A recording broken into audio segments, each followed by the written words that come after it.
Depuis quelques semaines, la maison respirait enfin la paix. Christelle, Eddie et Kians vivaient comme une vraie famille. Rire, complicité, petites blagues. Après toutes les tempêtes, ils avaient enfin trouvé un peu de soleil. Mais tu sais, la vie aime toujours tester ceux qui sourient trop longtemps. Un soir, Kians quitte la maison, confiant, tranquille. Il pensait juste sortir un moment. Il ne savait pas que cette nuit-là allait briser le destin en deux. Sur l'autoroute, la voiture file. Une seconde d'inattention. Un dérapage, un choc violent. Le genre de choc qui arrache un jeune homme à sa propre histoire. Les secours arrivent. Kians est inconscient, prisonnier du métal écrasé. À l'hôpital, le verdict tombe, coma profond. Et pour le sauver, un seul rein compatible. Celui de son père biologique, celui qu'il n'a jamais vraiment eu. Quand John reçoit cette nouvelle, son cœur se fissure.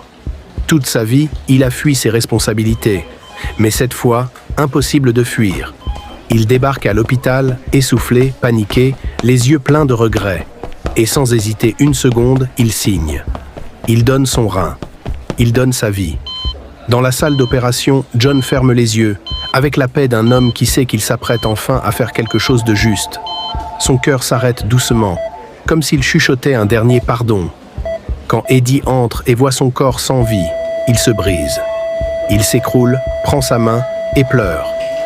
Pas pour un rival, pas pour un ennemi. Il pleure pour un homme qui vient de sauver son fils, leur fils. Et quelques heures plus tard, Kians ouvre les yeux.